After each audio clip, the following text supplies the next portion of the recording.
Dobrodošli neznani ljudi. Pomoz Bog. Bog?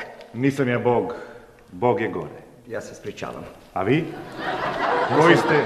Odakle ste? Ja sam iz Srbije. Ja sam iz Kroacije. Au.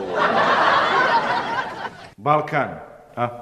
Balkan. Pa, čujte, mi teoretski nismo na Balkanu, ali praktično... Sve je.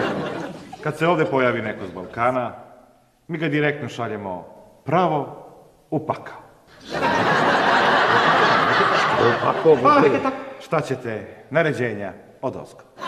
Jer vidite, vi kroz istoriju toliko permanentno pravite sranja, da vas jedino pakao može spasiti. Ne. Oni uvijek prvi počinju i onda su... Mi smo odbrambene ratove vode, uvijek su se branili od bandu! Ali, to sad nije bitno. No? Ali, da ne bude da smo nekorektni prema vama, nudimo vam mogućnost izbora. Naime, imamo dve verzije pakla. Prva je pakao Evropske unije, a druga standardni balkanski pakao. Ja se ispričavam, a u čemu je razlika? Pa u principu nema neke velike razlike. Naime, u paklu Evropske unije, svakog jutra kad se probudite, onako na prazan stomak, jel? Morate pojesti jednu kašiku govana. Za razliku od toga u standardnom balkanskom paklu, također svakog jutra kad se probudite na prazan stomak, morate pojesti jednu kofu govana. Kofu? Ja u tom slučaju biram pakao Europske unije. Znate, mi imamo tisućljetni san da postanemo dio iste. Mi smo oduvijek bili za demokraciju, kulturu, štivanje ljudskih prava. Ja, dakle, glasujem za pakao Europske unije. Ja sigurno kontra toga. Mislim, balkanski pakao je balkanski pakao, ja sam sa Balkana. Balkan je srce Srbije.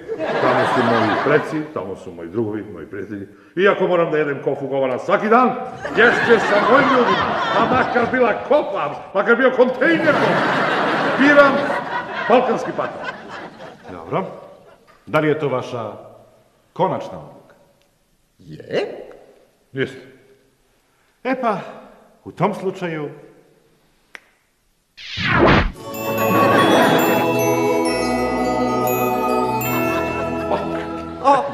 Kak si njao fra? Franja. Dobro, ja? Tak, kak?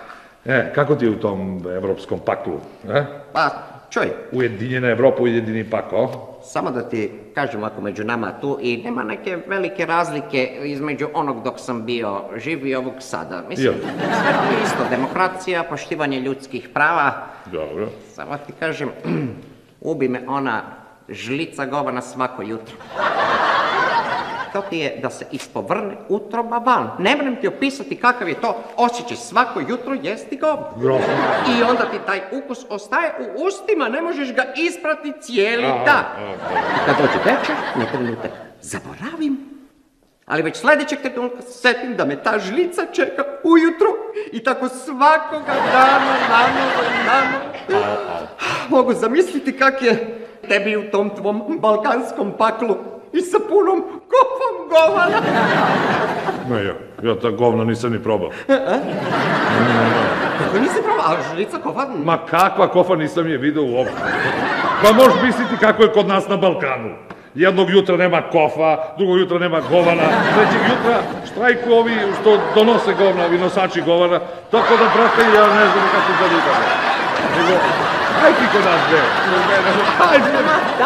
A ništa onda kusaj na žličicu.